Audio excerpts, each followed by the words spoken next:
sur Héritage Télévision. Bienvenue à tous dans cette grande édition du journal qui s'ouvre tout d'abord par les principaux titres. C'est une image forte Samal Kondi en tête à tête ce mercredi avec son prédécesseur Sylvestre Ilunga. Les deux hommes ont échangé autour de la prochaine remise et reprise entre l'équipe sortante et celle en pointe. Les à suivre dans ce journal. Et puis à suivre également ce qui est pour le territoire d'Ouvira, la cité des Sanguiers qui face à des nouveaux cas de choléra. 3 des 6 sont enregistrés en l'espace d'une semaine. Reportage à suivre au cours de cette édition. Et puis en culture, le théâtre congolais est en deuil. Le dramaturge et comédien Odilon Kimbi Moufankolo n'est plus. Il était une figure de proue reconnue dans le domaine théâtral au pays, mais aussi au-delà de nos frontières. Reportage de Michael Moutoula à suivre dans ces journal. Voilà tout pour les sujets.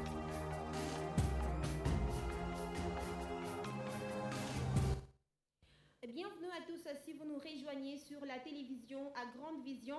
Comme je le disais dès l'entame de cette édition, le nouveau Premier ministre Sama Lukonde a échangé ce mercredi 17 février avec Sylvestre Ilunkamba, Premier ministre sortant. C'était au 10e étage de l'immeuble du gouvernement. Après échange, Ilunkamba a fait visiter à son successeur le bureau réservé au chef du gouvernement dans cet immeuble. Ce, avant de lui remettre les clés, Ilunkamba tient à mettre à la disposition du nouveau chef du gouvernement un cadre de travail adéquat avant la cérémonie des remises de reprise prévue après l'investiture du gouvernement par la chambre basse du Parlement, indique le cabinet du Premier ministre sortant. Cette investiture interviendra en mars lors de la prochaine session parlementaire. Sama Lukonde est le deuxième Premier ministre nommé sous les mandats de Félix-Antoine Tshisekedi. Sylvestre Ilunkamba, qui assume désormais les affaires courantes, a été destitué par la Chambre basse du Parlement. Autre chose, à présent, le sénateur Modeste Bahati a été reçu ce mardi par le nouveau Premier ministre de la République démocratique du Congo. Je prie de suivre les détails dans cet élément. Et sûrement, ça pourra l'aider dans le travail de la composition du gouvernement. Parce que nous sommes en démocratie, vous savez que le gouvernement s'appuie sur la majorité parlementaire. C'est vrai que la composition du gouvernement va au-delà du Parlement, c'est-à-dire qu'il n'y a pas que ceux qui ont des députés qui peuvent faire partie d'un gouvernement, il y a d'autres, il y a la société civile, il y a les dames, il y a les jeunes, il y a les personnes vivant avec handicap, tout cela il va apprécier, donc sa mission va au-delà de la mienne. La mienne se limite au Parlement, mais la sienne elle est plus vaste parce qu'elle concerne toutes les couches de la population congolaise. Voilà pourquoi aujourd'hui, j'ai tenu à lui remettre la copie de ce rapport. Et ainsi, maintenant, avec lui, nous allons voir comment il va procéder pour les consultations pour la composition du nouveau gouvernement. Je ne peux qu'être content. Comme vous le voyez bien, d'abord, le choix du chef de l'État est indiscutable. Mais en plus, il a fait un bon choix. Il n'est pas allé chercher un chômeur. Il vient quand même de la grande entreprise, la GECAMINE. Et vous savez, la rigueur dans la gestion des entreprises, c'est la gestion type privé. Et nous souhaitons et nous avons l'espoir que ce sera la même gestion du gouvernement, c'est-à-dire la rigueur dans la gestion. Le travail est basé sur les résultats, mais lui-même avait déjà donné aussi les axes principaux de son action gouvernementale. Tout ce que je peux vous dire, c'est qu'il bénéficiera de notre appui. Autre chose à présent, la MONUSCO a présenté ses félicitations au nouveau chef du gouvernement congolais, Sama Lukonde, pour sa nomination au poste de Premier ministre. C'est ce qu'indique en tout cas le compte rendu de la conférence des Nations Unies de ce mercredi 17 février, lu par David Carr, en charge de la mission en attente de l'arrivée prévue début mars de Bintou Keïta, nouvelle représentante spéciale du secrétaire général de l'ONU en République démocratique du Congo. La MONUSCO réitère en tout cas sa détermination à soutenir les efforts de l'armée engagée dans des combats difficiles dans des zones reculées et à faire tout ce qui est en son pouvoir pour protéger Les populations victimes de ces violences, David Carr présente également ses condoléances aux familles des victimes du terrible naufrage qui a eu lieu ce week-end sur le fleuve Congo. Il souligne la nécessité d'améliorer les infrastructures de transport et la sécurité des passagers en République démocratique du Congo. L'actualité ici dans la province du Haut-Katanga, l'Assemblée provinciale justement a publié son calendrier électoral. Le dépôt des candidatures à différents postes était prévu ce mercredi 17 février. La publication et l'affichage des candidatures retenues pour le jeudi 18 février alors que la campagne électorale est fixée au vendredi 19 février au cours d'une séance plénière. Par ailleurs, l'élection ainsi que l'installation des membres du bureau définitif sont fixées au samedi 20 février. La publication de ces calendriers intervient après la destitution de Freddy Kachoba et 3 autres membres de son bureau en date du vendredi 12 février à la suite des pétitions initiées contre eux. Il était reproché à Freddy Kachoba le manque d'orthodoxie dans la gestion financière, le non-paiement des primes des travaux aux commissions et groupes parlementaires, ainsi que le manque de considération à l'égard des députés. Dans l'est de la République démocratique du Congo, pour lutter contre l'épidémie à virus Ebola qui a fait sa réapparition dans cette partie du pays, les États-Unis ont promis de collaborer avec le gouvernement congolais dans la lutte contre cette maladie ainsi que le coronavirus. L'annonce a été faite par Jean Pasqui, porte-parole de la Maison-Blanche, le mardi dernier. Célestin Toumba nous en dit plus.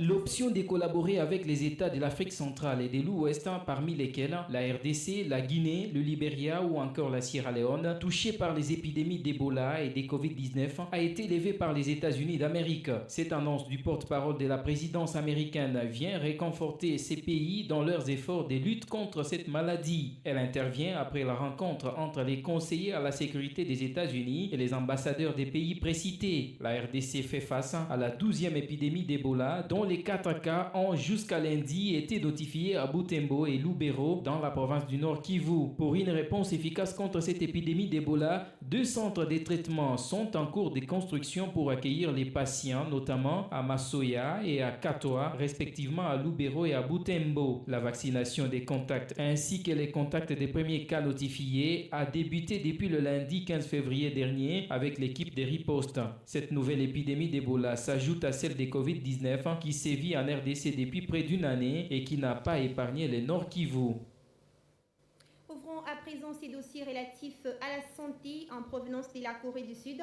Le responsable de l'Institut national de recherche biomédicale, le docteur Jean-Jacques Muyembi, a annoncé la création dans les jours à venir d'un laboratoire INRB en Ituri. Nous avons eu l'occasion de visiter le laboratoire principal de l'Ituri, ici à Bunia. C'est un laboratoire que j'ai connu et il fallait bien le voir encore et faire des projections sur comment nous avons l'appuyer, comment nous pouvons l'appuyer, comme nous avons créé le laboratoire INRB à Goma.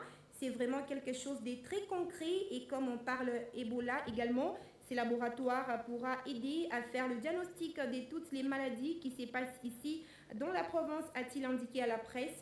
Dr Jean-Jacques Muyembi avait également lancé au mois d'août, nous rappelons, à Goma, dans le Nord Kivu, le laboratoire chargé de la surveillance du diagnostic de Covid-19, d'Ebola et d'autres maladies. Par ailleurs, Jean-Jacques Muyembi affirme que la Corée du Sud s'est dit prédisposée à accompagner la République démocratique du Congo dans l'acquisition des machines de production, des masques de protection contre la Covid-19 lors de son retour de la Corée. C'était dans le cadre d'une mission de travail.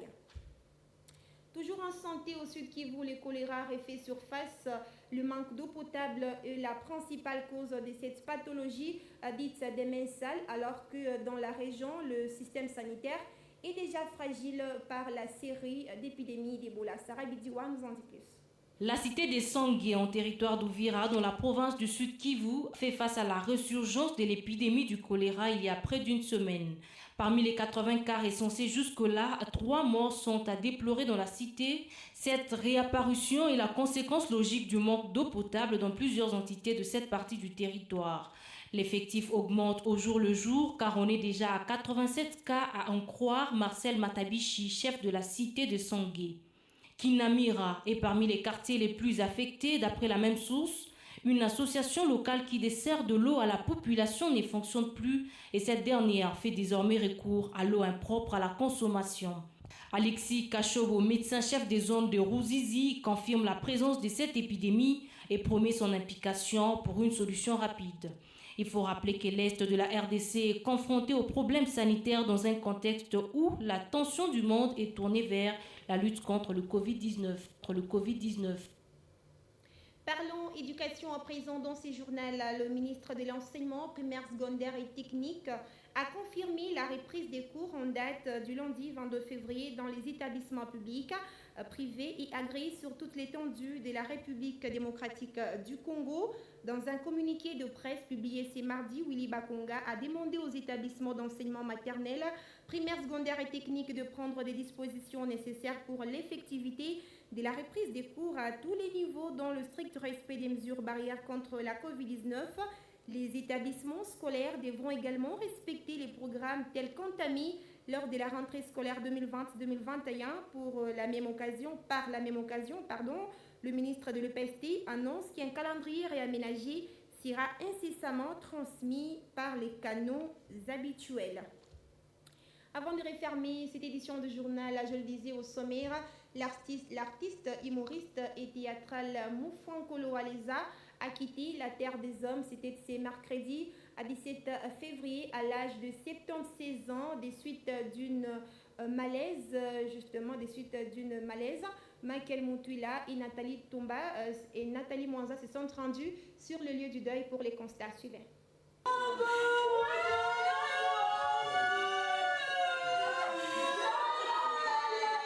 Ce sont de cris de détresse, chagrin et consternation qui se font entendre au domicile de Moufankolo Aleza, acteur théâtral, humoriste et metteur en scène de renommée internationale. Décédé à l'âge de 86 ans, Moufankolo Aleza est originaire du village Chamalengue dans les territoires de Kambov. De son vrai nom, Kiembe Kansui Odilan, est surnommé Moufankolo à cause de son style vestimentaire très classique. L'artiste est auteur de plusieurs œuvres culturelles et artistiques, non seulement au niveau national, mais aussi à l'international, qui d'ailleurs restent gravées dans la mémoire de ses fans, dont ses frères et sœurs biologiques témoignent.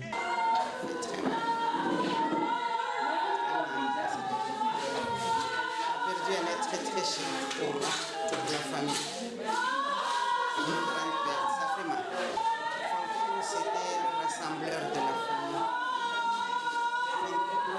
De l'unité de la famille, de la fierté.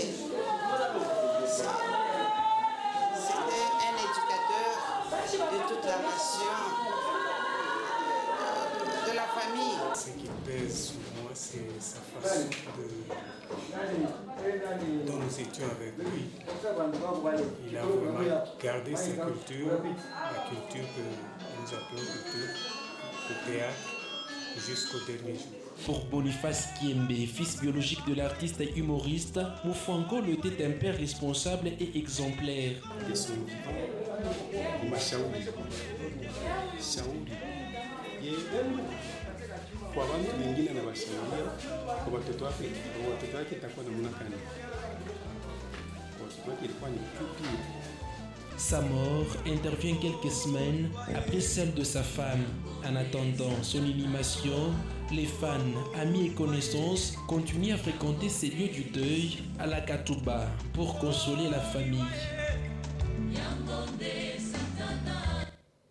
Qui l'âme de l'illustre disparu repose en paix. Mesdames, Messieurs, ce journal est terminé. Si vous nous avez pris diffusion en cours, voici tout de suite le rappel de titre. C'est une image forte, Saman Kondi en tête-à-tête ce mercredi avec son prédécesseur Sylvestre Ilunga Ilunkamba.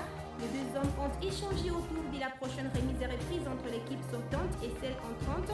Les détails, vous avez suivi dans cette édition du journal. Et puis à suivre, vous avez également suivi dans cette édition la cité d'incendie au Sud Kivu qui fait face à des nouveaux cas de choléra. 3 décès sont enregistrés en l'espace d'une semaine. Sarah Bidoua vous a fourni les détails au cours de cette édition. Et puis en culture, le théâtre congolais est en deuil. Le dramaturge et comédien Odilon Okiembe Mufankolo Aleza n'est plus. Il était une figure de pro reconnue dans le domaine théâtral au pays, mais aussi au-delà de nos frontières. Vous avez également suivi les détails dans cette édition. Fin complet de cette grande édition du journal préparée par toute la rédaction des Héritages Télévision. Merci à vous de l'avoir suivi. Retrouvez Gloria Mpanga demain à partir de 19h pour la grande édition du journal. Prenez soin de vous et restez fidèles à nos programmes.